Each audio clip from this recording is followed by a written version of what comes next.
Welcome everybody. Happy May. Happy Nurses Day for those of you who are nurses. And we want to thank all of our frontline workers and hope all of you are staying safe.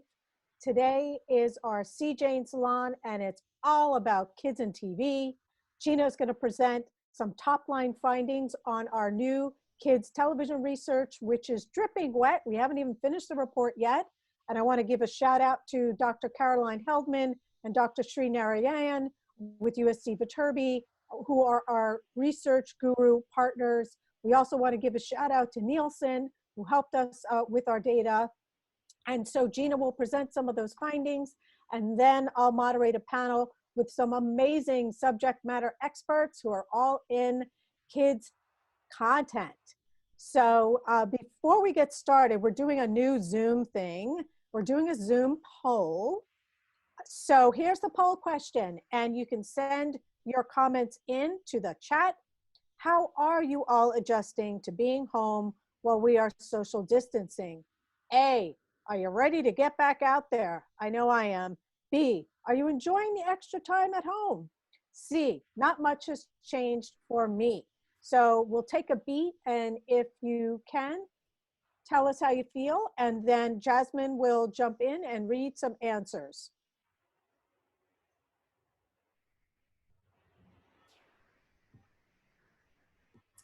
Hi, everybody. Thank you so much for participating in our first poll. The answers are coming in.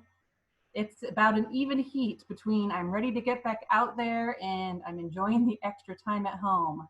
About 44% have said those.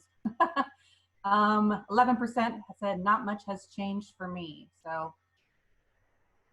yeah, I think here we have it. We're all ready to get back out there. Great. Well, so now, without further ado, I'm going to introduce Geena Davis, who is our founder and chair of the Institute, and she's going to give you some highlights from our new dripping wet research, which isn't even done yet. Hi, Geena. Thank you so much. Yeah, we have some exciting data for you, and we have now 6 categories that we look at whenever we're researching anything, which is gender, race, and disability, LGBTQ, and age and body size. So I'll give you some of the rundown on this. So we looked at this family television data includes a total of 4,600 characters, and it's the top 25 shows of 2019, and we separate into younger kids, which is 2 to 6, and the top 25 shows for older kids who are 7 to 13. So these most watched programs were identified by Nielsen rankings, and it's both live action and animated. And there were 612 leading / co-leading characters, 2,600 supporting characters, and 1,300 minor characters. Okay, so under gender, we had one really great finding. It's the highest screen and speaking time for female characters ever. Now, female characters speak 59% of the time, and it's actually 59%, it's 58.7, but 59% of the screen time also. So that's fantastic. It's more than half. We don't really need more than half. The goal was 50-50, so let's not all go nuts. But no, it's very, very gratifying. So for race, people of color are about 38% of the population, but in these children's shows, only 32% of leads in these children's television shows were people of color. Characters of color were 26% of leads a year before, so the number is increasing, and it has increased steadily since 2011. So the difference between 32% and 38% can be easily closed. Maybe by next year, it'll be great. The percentage of female leads dipped from 52% last year to 45% this year. But in the most popular shows for the little kids, 49% of the female leads, of the leads were female. And for the older kids, only 42% of the leads were female. So, so let's see here now. There was no change to the underrepresentation of supporting characters and minor characters. They were 43% and 37%. And this is always important to me because it shouldn't just be leads. You know, what we really want to see is the fictitious worlds that are being created, populated, you know, for the most part, by half female characters. So it's not okay to have Snow White and the 7 dwarves anymore. You know, we need to boost up that sporting population. So for sexualization in these shows, female characters were 7 times more likely to be shown in revealing characters. But in 2019, we also find that half as many female characters were sexually objectified as before. Female characters are more likely to be shown partially nude than male characters, visually objectified, and verbally objectified. But these are actually small numbers. It's like 3%, 1.6, 2%. So we're not talking about rampant over-sexuality, you know, like that most female characters are over-sexualized. We're not finding that at all. For LGBTQ+, in the US, 4.5% of people identify in that category, but less than 1% of the characters in the top family TV shows have any, are LGBTQ. And in 2019, almost all, 99.5% of characters were depicted as heterosexual. And this is not an improvement over the previous year, obviously. So it can't get worse, basically. For disability, 1 in 5 Americans have some form of cognitive or physical disability, but fewer than 1% of the characters in family TV are depicted with physical, communication, or cognitive disability. And this has not improved over the last year either. Fewer than 1% of characters were depicted with a disability. Okay, so age, one of our new categories. 1 in 3 Americans are age 50 plus, but only 9.5% of the characters in the most popular family TV shows are age 50 plus. Characters age 50 plus are 10 times more likely than characters under 50 to be shown with a disability. So at least we're getting some disability coverage, but it's mostly only older characters. And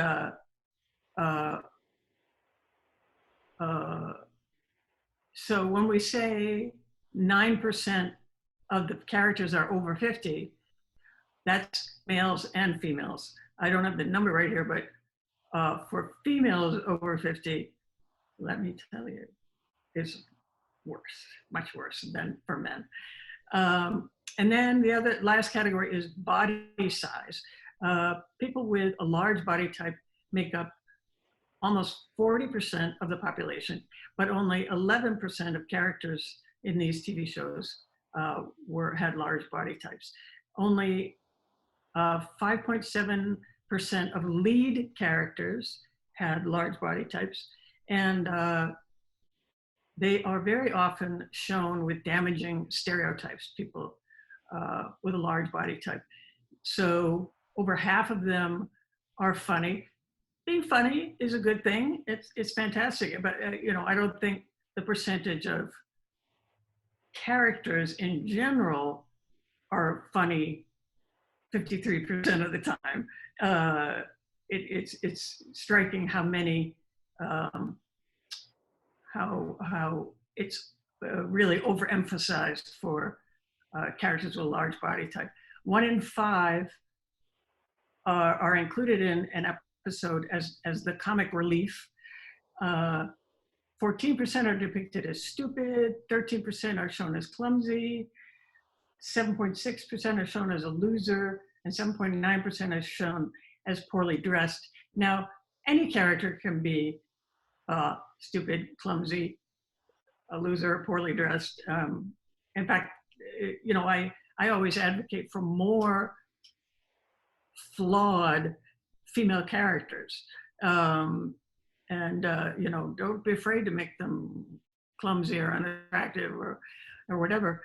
But to have it so concentrated in overweight characters clearly is a trope that that we discourage. It's a negative stereotyping. So that's it pretty much. Some really great improvement. Some things are coming right along, like the characters of color, which is exciting. We're very pleased with these results.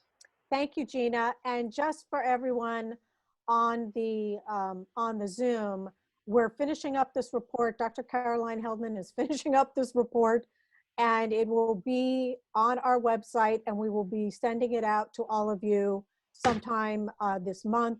We will also be sending you a video recording of this session and the session that we did in April. For those of you who are with us, you can find that in your member password protected library. And if for some of you haven't visited the video collection that we have and you don't have a password, just message Elizabeth in the chat and we'll fix you right up. So now we're going to move into our panel discussion. And like we said at the beginning, today it's all about kids TV. And we have 3 outstanding executives with us today. And so Jasmine, I'm going to ask you to bring them all on to Zoom and I will introduce them in no particular order. Ramsey Nato, who is EVP of Animation, Production and Development at NIC. Oh, and before I move forward, I keep forgetting to introduce Hope Simon, who is our signer. So I just wanted to give her a big shout out and thank her for joining us. Okay, so Ramsey is responsible for the day-to-day operations of animation. Some of my favorite and their wonderful franchises that she manages is SpongeBob, SquarePants, Loud House, Teenage Mutant Ninja Turtles, and she also was responsible for Boss Baby, which I loved. Also with us today is Kay Oyegun, who is a writer and producer. You may know Kay's writing from Queen Sugar, and also she is a co-producer and writer on This Is Us. And Kay is also in the feature business. And she has one movie which I can't wait to see in development called Assisted Living, which is kind of Mrs. Doubtfire meets Sister Act. And then a wonderful movie called Children of Blood and Bone, which is based on the best-selling novel by Angie Thomas, and that'll be at Disney Lucas. So welcome, Kay. And last but not least, we have Diane Ikemiyashiro, who is the president of Current Series for Disney Junior, and she's in charge of production for many series, all geared towards our young preschoolers. And some of those wonderful projects are the award-winning Elena of Avalor, and also Fancy Nancy, and the new and upcoming Mira, Royal Detective, which we will talk about. So I want to say welcome to all of you, and thank you so much for joining us today. Thank you for having us. Thank you. Thank you. Great. Great. So the big elephant in the room, the thing that has us all in Zoom and not in person, is COVID-19. So I wanted all of you to answer this question How are you adapting to developing content in a COVID world? Are you adjusting your programming strategies? Are there new considerations? And the other thing is, how are you working to either consider how, when, if you even incorporate COVID into a series? So Ramsey, maybe we can just start with you, but I would love for all of you to answer that. Well, first of all, thank you for inviting me to this great panel. It's just so great to be, I'm so honored to be a part of this. But, you know, I don't know if everyone knows that, you know, during this time, animation has really persevered. You know, I think we even surprised ourselves. You know, Nickelodeon specifically is working from home. Nickelodeon Animation is working from home. Everyone's working from home. All of our productions are going, you know, and we're working virtually. You know, that means we've been able to keep everyone employed, and we're continuing to scale and employ people, hire new people, and it's really great for us. That being said, it's been really different. You know, we've had to adjust the way that we connect with, you know, everyone on our productions. We've had to create touch points to really talk about how people are doing, how people are feeling, to work through challenges, to make sure people don't feel isolated and they feel connected. You know, the studio has had to pivot and create virtual touch points for where the whole studio can come together, whether it's virtual research, recess, trivia games, happy hours, DJ sets.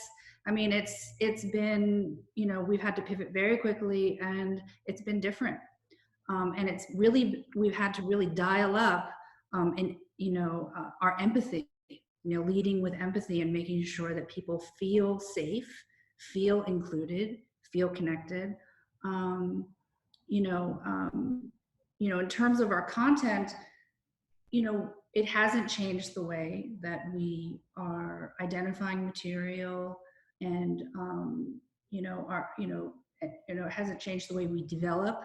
It only supports our ability to hire around the globe in a way that supports the authenticity of our content.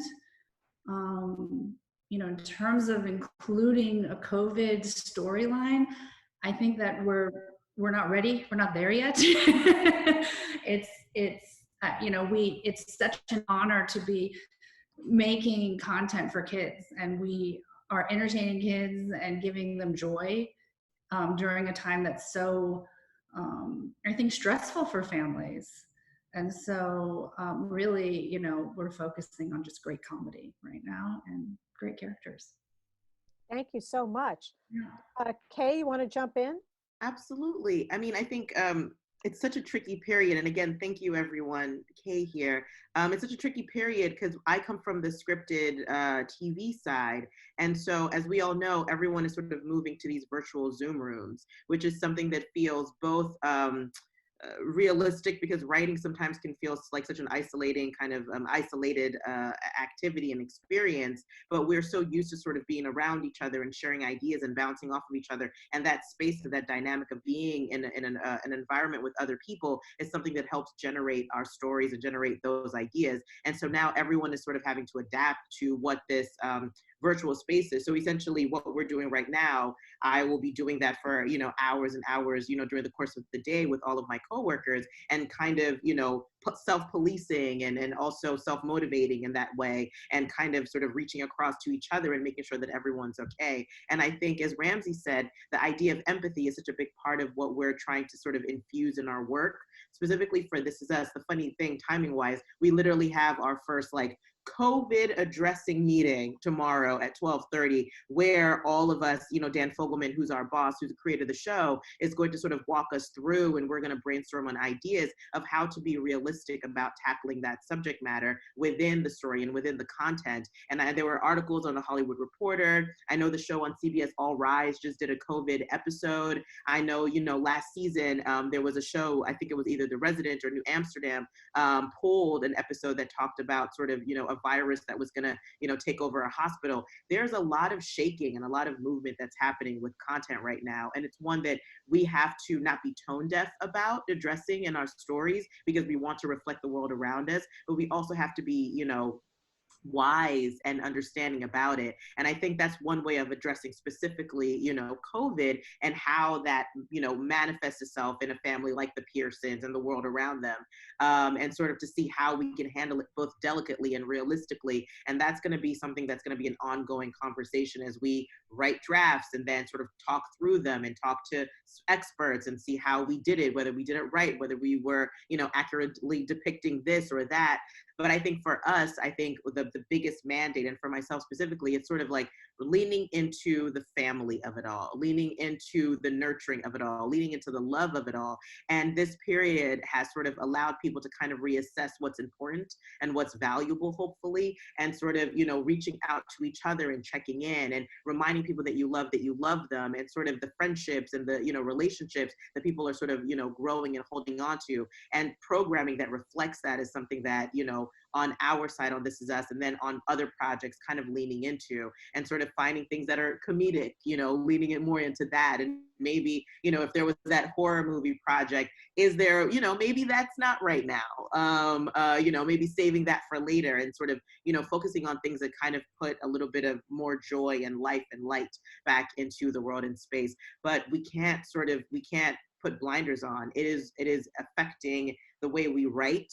And then we are even trying to figure out when we'll even shoot, because we are, getting all these pitches and scripts and all that stuff in. And then we don't know when production is going to at least allow for people to be on set together, and what those protocols are going to look like. So it's an ongoing conversation, but I'm glad that we're having it even in this forum for people who are both in that space and out of that space, to know that we're all feeling that effect and finding ways to kind of adjust to what this new phase is going to look like.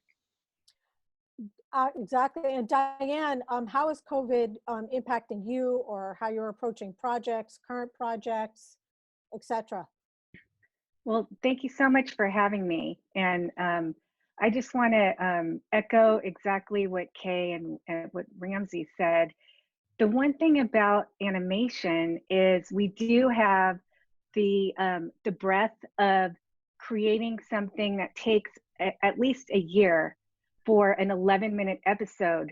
So the shows that are being shown on our air right now and are debuting, we started the development and then into the production more than 12 months ago.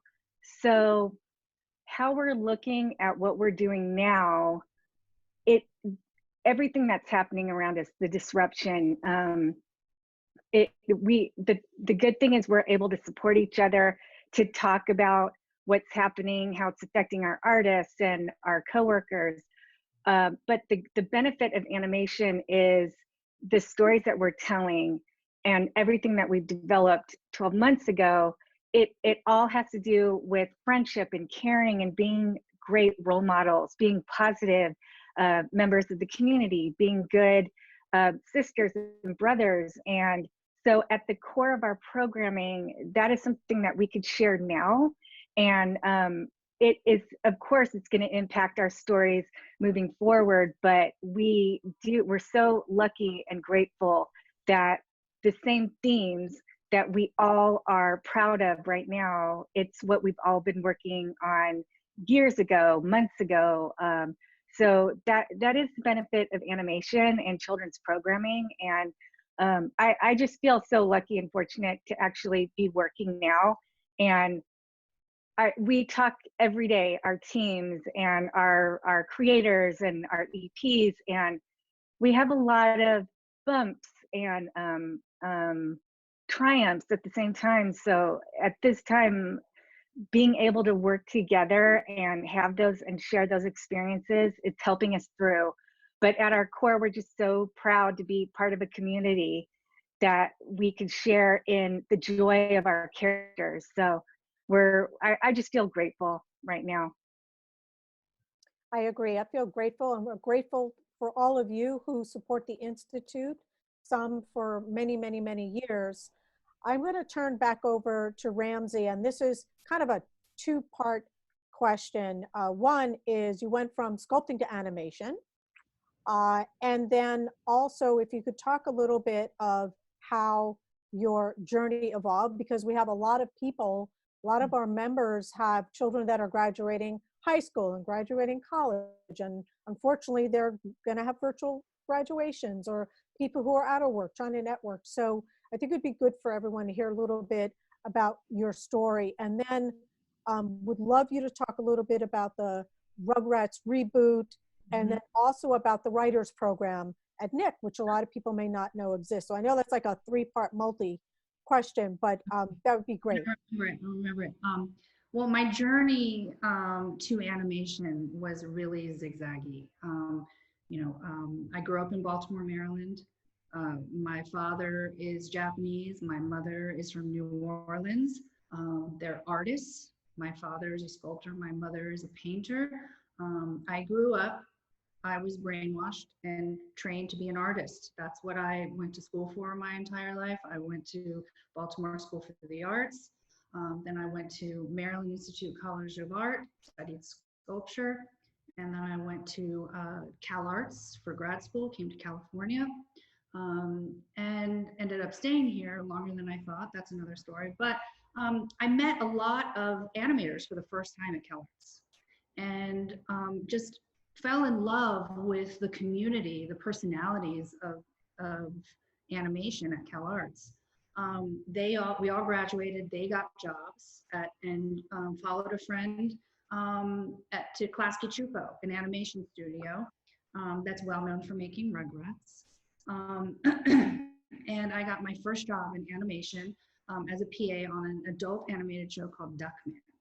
And so I was working on Duckman and I was working on Rugrats as a PA. Two different shows, very interesting. And I just, again, fell in love with animation. Did not realize there was a workplace existed where, 200 to 400 artists with a variety of different backgrounds and personal interests in the arts could all go and work together. And that just really, inspired me. And I just ended up, continuing on and worked at a number of different places. I worked at DreamWorks, I worked at Nickelodeon, actually. I'm working at Nickelodeon now, heading up the studio, but I actually worked at Nickelodeon, 15 years ago.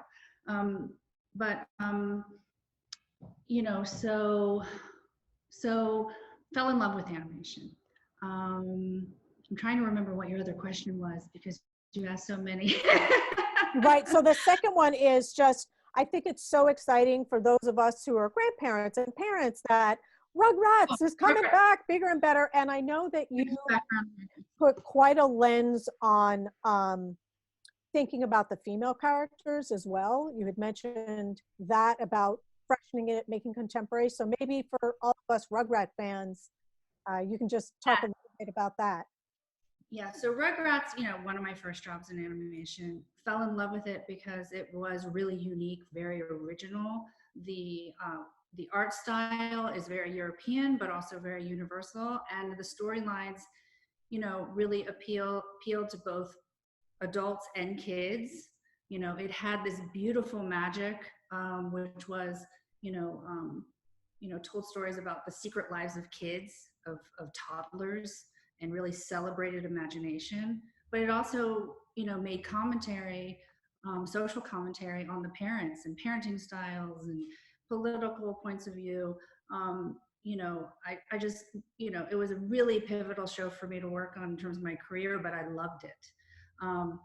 Coming back to Nickelodeon this go around, it was very interesting to be reunited with the show, it having been my first job in animation, and also reunited with the creators of the show, who are Klasky Csupo, who gave me my first job. So, and it, so I knew it very well, but I also knew that there were challenges in updating it and answering that question, why now, right? So artistically, we really brought it into a CG space and modernized the look and brought texture to it and brought a 3-dimension to it. And then from a story perspective and a character perspective, really brought the characters into today. And, whereas in 1991, there were no devices like iPads or cell phones or what have you, which is not a huge part of the show because it still celebrates imagination. Those things are prevalent in the new reboot. And also, we freshened up their wardrobe and freshened up some of their, social satire. There's different challenges today being a parent than there was in 1991. And so, yeah. Tell us a little bit about the writers program, because I wasn't familiar that there was a writers program. And for those people out there who may want to apply or want to know more about it, can you just tell us a little bit about that? The writers program at Nickelodeon is so great. It's nearly 10 years old. It's open to applicants around the globe. It's really focused on immersing, fresh, diverse talent into a workplace where they get experience working with professionals and honing their craft. We pick a select few and we pay them, and the term is 6 to 9 months, and we have nearly 100% success rate at employing our graduates. It's just a really great opportunity, and we actually have great alumni now. We have let's see, Courtney Lilly, who is a showrunner on Blackish. He was early alumni, and Jessica Gao, who is a writer and won an Emmy for Rick and Morty and wrote on Robot Chicken. And we just recently had an event actually where we brought the last 9 years of alumni and current candidates together, and it was just a huge celebration. And it was really, you really felt the weight of the program and the success. That's fantastic. If people want to apply, is there a place on the Nickelodeon website, or how does that? There is. You can go to the website. There's a place where you can apply. We'll actually be taking applicants between July and October. Excellent, thank you. So Kay, I'm going to jump off to you, because talking about writing, and you went from medicine to writing. I'd love for you to talk about that, what it's like to have been born in Nigeria, living in Nigeria, then moving, to Philadelphia. And then because we were talking about writing and how to get into the workplace, I think you have a very interesting story about how you landed your first job at NBC. So I'd love for you to tell us a little bit that, and then I'll come back to you with another question about This Is Us. Yeah, absolutely. First off, Ramsey, love Jessica Gao. She's now going to be show running She-Hulk, which is amazing. I cannot wait. So that's essentially kind of it. It's just, I'm such a fan of writers. I'm absolutely obsessed and in love with writers. I've followed them all my life, and I was that kid who would watch, whether it was Law and Order, and I would look at the end credits of those shows and just sort of kind of try to start wrapping my head around, like, oh, there's a person who does this. There's a person who's behind the scenes. These people are saying words that are connected to these people's names in some way, and just sort of started finding out that information that way. But no, I'm a first generation Nigerian. My parents are Nigerian. I grew up in Nigeria, and I came to the States officially when I was 11 years old, and we landed in Philadelphia. And I went to boarding school in Hershey, Pennsylvania, the Milton Hershey School, which is sort of in the rural area of Pennsylvania. And so I woke up every morning to the smell of chocolate and cow manure. So it was like a great combination that's like still in my bones now. And then I went to undergrad in the University of Pittsburgh. If you have any questions about Nigeria or Pennsylvania, I'm your girl. So those things are very much in spaces that I love to sort of explore, and they're very sort of that kind of small town community kind of spaces are things that are very near and dear to my heart. So they always are in the stories that I gravitate towards. And so for me, that's kind of how it started in a sense. I'm an immigrant daughter, so we have 5 career choices, and all of them are very, is it right brain? See, I don't even know which side of the brain that's affecting, but they're very sort of, and so I thought that I was gonna go into medicine. And so freshman year at University of Pittsburgh, I had bio, I had chem, I had 3 labs, and I almost failed out of school. Like I was so bad at all of them. All of my friends I made in that period, and they're all still friends of mine now, and they're all doctors and pharmacists and like researchers. And I lucked out because I love them, and I'm like, they're the friend that they're always like, oh, isn't she so cute? So that's kind of, where it sort of boiled down to. So I was the one in chemistry class where they would say, put 5 milliliters of peptide in this. And I'd be like, this isn't so bad. And I just dumped the whole thing. So I would be a terrible doctor. But while that was happening, kind of finding my voice in my space, I had started a magazine in high school. And so I knew that's something that I loved. And so I decided to sort of bring that into what I was doing freshman year in college. And I started writing for our school paper. And it was something that I had never had formal training in that space, but it was something that, my editor freshman year was fantastic. And he sort of walked me through the process. And the stories I gravitated towards were stories that were very dramatic.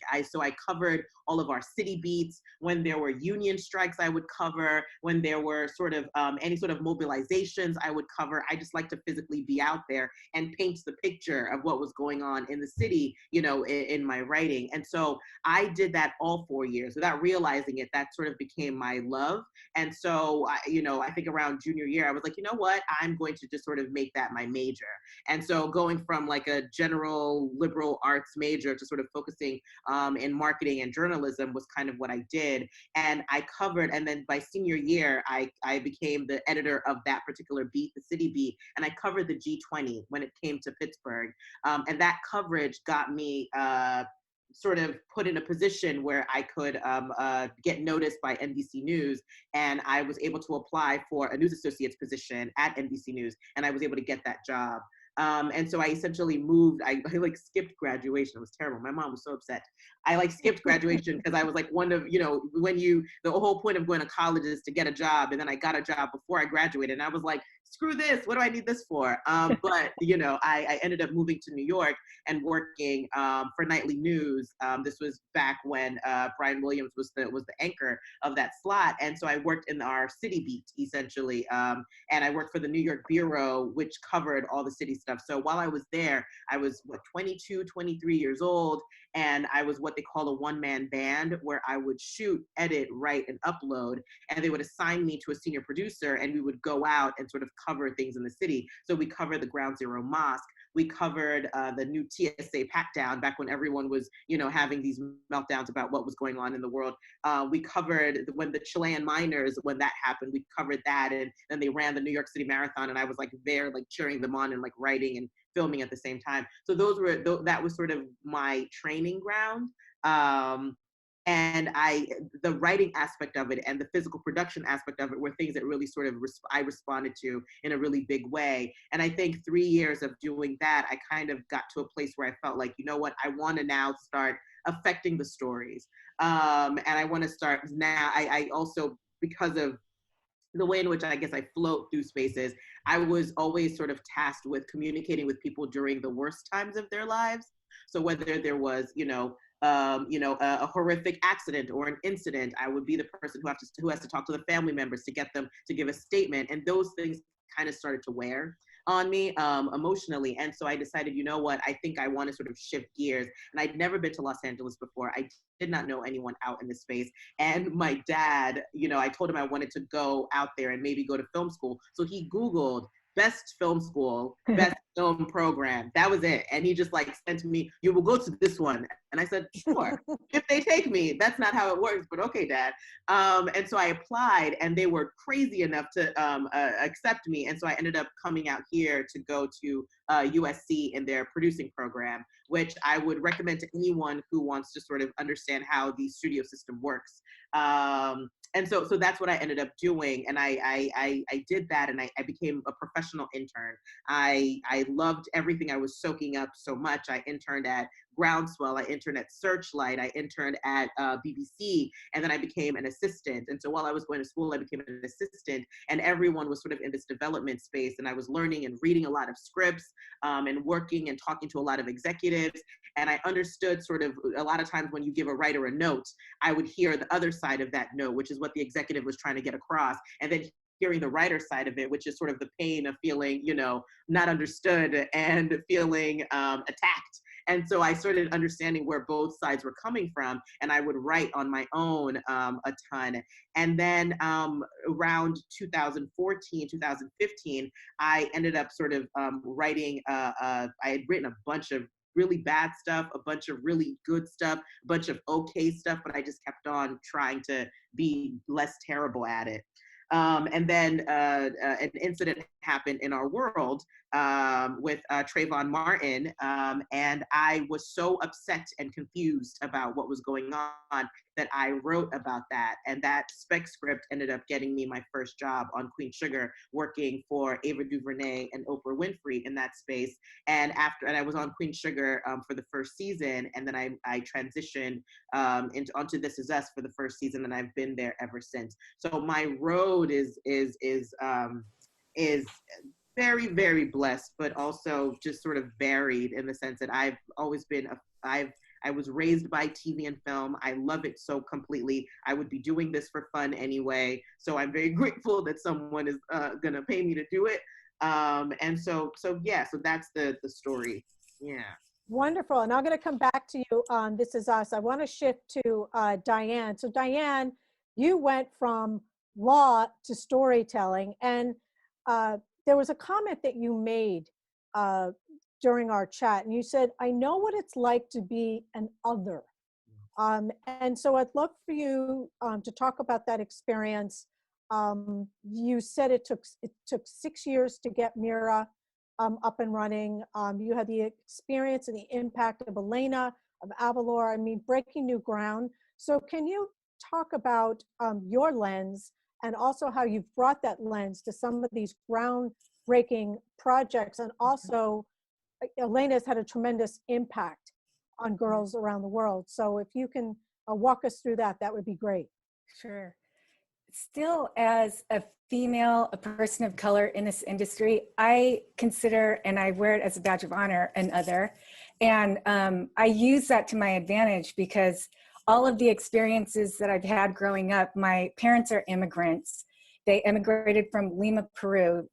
My ethnic culture is Okinawan Japanese, but through a Peruvian lens. And then when my parents moved here, they had my sister and me. So we are first generation Americans. And the one thing that I bring to my job is the passion for storytelling. And whether that comes from being a female or a person who's Japanese, American, a Californian, and a person from Los Angeles, all of those experiences I think are so key into helping our talent bring out the best in the characters that they're putting on the screen. And for instance, Mira, who is our newest character for Disney Junior, she's on a show called Mira Royal Detective, and she is a young, ambitious, smart, creative female who was the first female detective. And also she's a young child too, but the fact that she's so caring and smart and intuitive and thoughtful is what brought attention to her. And in the series, the queen of the kingdom she lives in bestowed this important job on Tamira. And for one, it's just such a great role model for all of our audiences to be seeing this young girl be a leader and have an important job. And through her job, she helps all the people of the town. And also she makes her parents proud, her father proud. And that's something that I love. And growing up, you mentioned, yes, my background, just really quickly. I studied English, and I majored in English. And so I have a liberal arts degree, and I wanted to use that to be an attorney and to study law. And I had a passion for social justice and children's advocacy. But to make a long story short, after living and working in Washington, I met my husband there, which was the best thing. We decided we don't want to live in Washington anymore. I'm from California. I want to do something that I really feel strongly about, but be closer to my family. And storytelling has always been a part of who I am. Being an immigrant, this is something that a lot of, or not me as an immigrant, but my parents, being the child of an immigrant, my sister, I have a twin sister, we learned a lot about American culture while watching television.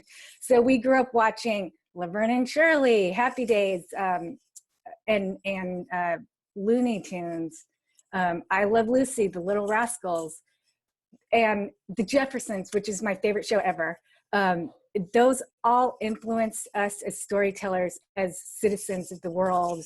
But the one thing that now when I look back, I don't remember seeing Asians in a leading role, and female Asians. The only ones that I can remember were stereotyped caricatures. And so the thing that I love about my job now is I get to work on shows with creative talent to bring these characters of color, and on Mira, Royal Detective, since she's influenced by Indian culture, I just feel it's such an honor and a great responsibility to have, to be able to do this for a career. And I thank my parents, I thank my mentors, I thank the people I work with now who are supportive of that vision, and to give me the space and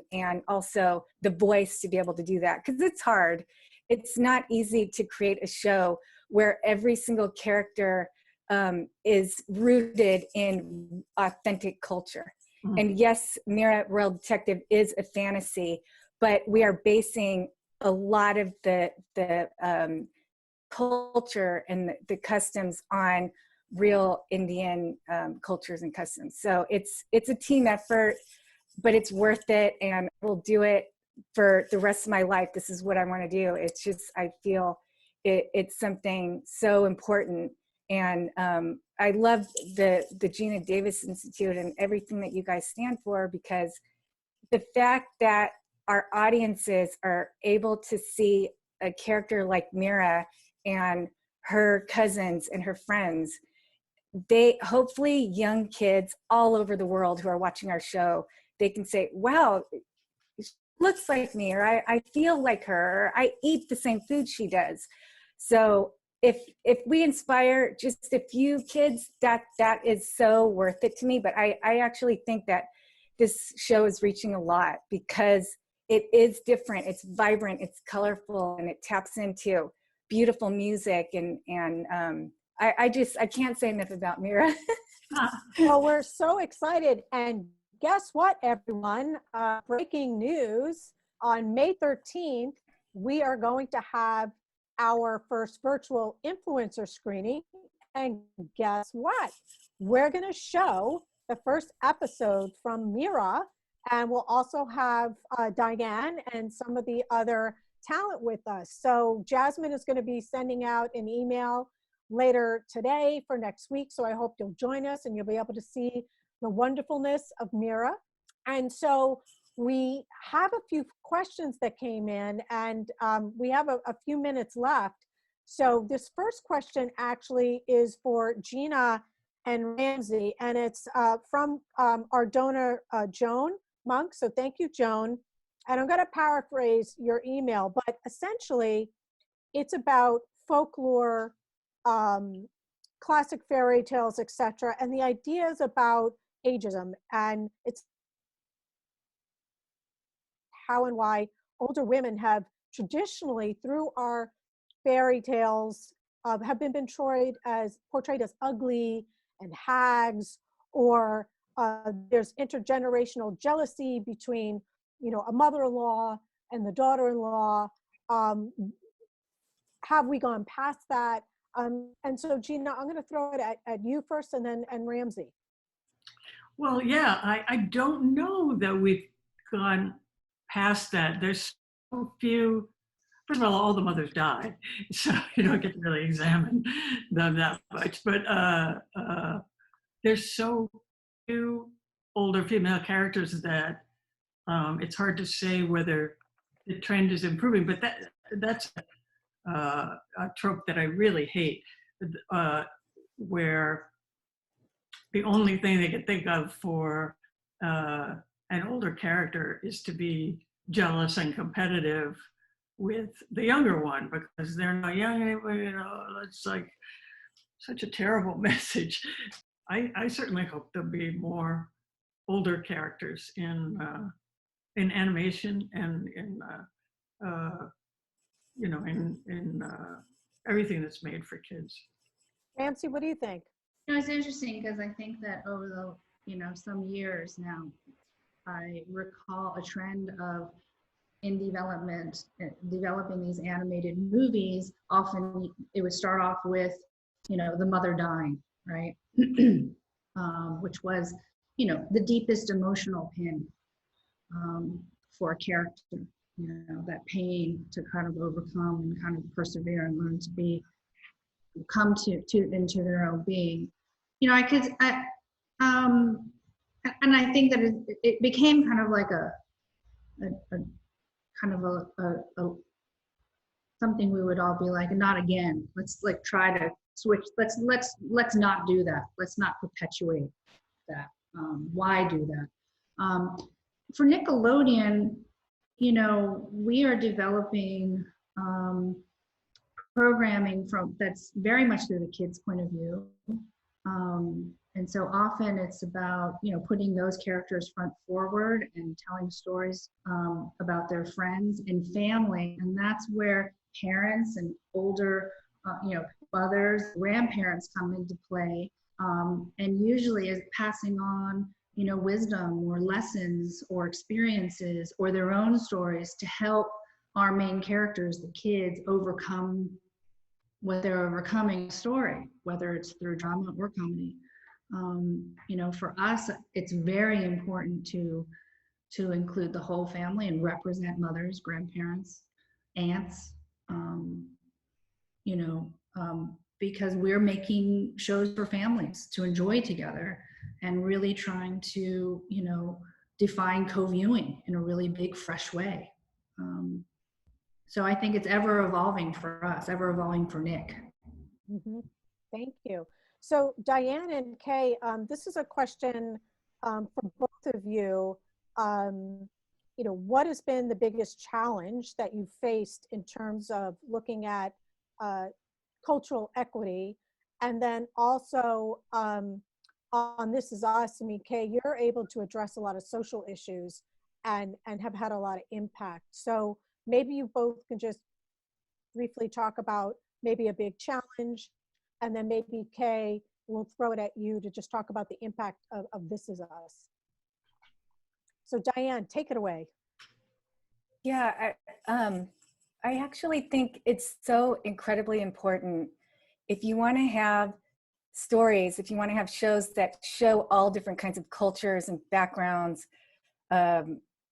it's really important to have leadership and executives and who is hiring, who are the people that are greenlighting, who are bringing in the talent to be able to tell these stories. And I actually just personally, the more diverse, the more well-rounded your leadership team is, it just brings and invites more voices, more stories to be told. So I am fortunate that I work with a very diverse leadership team, and I couldn't be more supported. And everyone from Joe D'Ambrosia, Vicky Ariasu, Alyssa Sapphire, and they push us so hard to try to bring in all kinds of voices. So the development team and the current team, we have so much to work with. So I actually find, from any kind of advice I could give to anybody, is just to be open and be able to have tough conversations, because they will happen, because anything to do with gender, race, ethnicity, age, different kind of life experiences, there will be a lot of questions, challenges, but if you're able to do that, then I think it will make your job so much easier, and the support you need from each other that is key also, to be able to bring a lot of cultural diversity and different stories from all walks of life. So that's my how I approach my job and what I look for. Thank you. Kay, I'm going to throw it to you. And then someone also asked, when are we going to be with the Pearsons again? I'll answer that question first. I hope soon. I mean, the thing that's so funny about it is just sort of like, the Pearsons are a group of actors who are now at home under quarantine. So we all just want to, they love to hang out with each other, but they have to be safe to do it. So you'll get them as soon as they can see each other's faces. But, you know, we're all in the same boat, truly, guys. So that is my answer to that question, hopefully soon. But as far as, I think the notion of cultural equity and equity or capital, I think capital, is something that I think is really interesting. It's such a double-edged sword, because on one hand, and it's something I had to sort of mature into understanding fully, because on one hand, you want to be considered a writer, just a straight up writer. You can write for anybody. You can write anything that you're excited about. That's what you want to do. That's your goal. And you know your beats. You know how to gather emotion. You know how to capture an audience. You know how to take them from point A to point B. I grew up, Julia Roberts, Geena Davis, like these were women who I looked at and said like, oh, I see myself in these stories. I see myself in these moments. I see myself in these beats. Like, and it never sort of occurred to me in any real way, the separation. And then as I got older, the realization that like, oh, there are not women who look like me in these spaces. That's when it sort of felt like a responsibility to kind of affect that and change that, and owning that responsibility, which brings us to sort of This Is Us. My bosses, Dan Fogelman, Isaac Aptaker, and Elizabeth Berger, who are the showrunners of the show, Dan being the creator of the show, created an ensemble of characters that, were representative and reflective of the world. The family of the Pearsons, there's a black baby who was adopted by this white family. So inherently, there was a creation of cultural specificity within the birth of the story.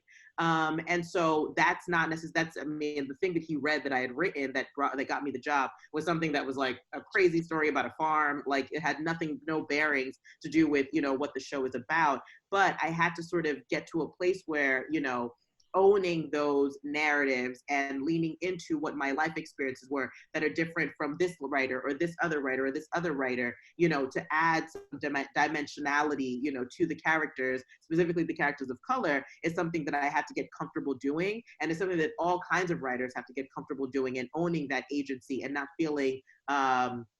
feeling empowered by it and not sort of stifled by it. And I think that's something that a lot of writers have to have conversations with themselves about. But it's one of those things where we all, as a group of writers, feed into every single character, specifically on This Is Us. There are things that I feel very personal, that are very personal to me that I want to sort of, get across. And we talked about it before, but one of the things that we did this year was tackling mental health within the Black community, and specifically for Black men. And we did that through Sterling K. Brown, Randall Pearson's character. And that was something that was really important to me. And that was something that was really, you know, a championing of having a conversation about, because when you're in a room full of a bunch of different people from different spaces and you say that I would like to talk about Black people and therapy, and you're in a writer's room in Hollywood, everyone's like, but everyone goes to therapy. Therapy is amazing. And it's like, cool, but not everyone goes to therapy. So it's just, and it's sort of like, and that's something that you have to sort of own up to and, you know, speak to and, you know, find interesting ways to reflect on the storylines, because everyone's coming at these, you know, narratives from a different point of view. And so and I think, and so it's things like that, the cultural specificity in every, you know, facet of the characters in the world and the spaces and things you're trying to say that people, you know, are affected by, is something that we're always looking to do, but as a byproduct of creating really interesting stories. If we all of a sudden became a show that was just sort of like preaching XYZ thing, people would be able to sniff it out in a second, but we try to sort of make sure that we are, have a point of view, and that point of view is clear by what we're saying. And we're very grateful for the impact that it's had. I know for that particular storyline, a lot of people wrote us on Twitter, wrote us letters, would sort of write think pieces about what Randall was going through and how we handled it. And so it got a lot of conversation going, and a lot of people felt very much seen, very much amplified. My brother started going to therapy as a result of that, which is crazy. You knew him, you would know how intense that is. But it's just sort of this notion that, you know, people are being, you know, are making shifts in their lives and leaning into self-care, especially now as, you know, things are changing, and, you know, and the focal point for it being Black people, Black men specifically, that storyline was addressing, was something that we felt very excited about doing and very, very grateful to be able to do.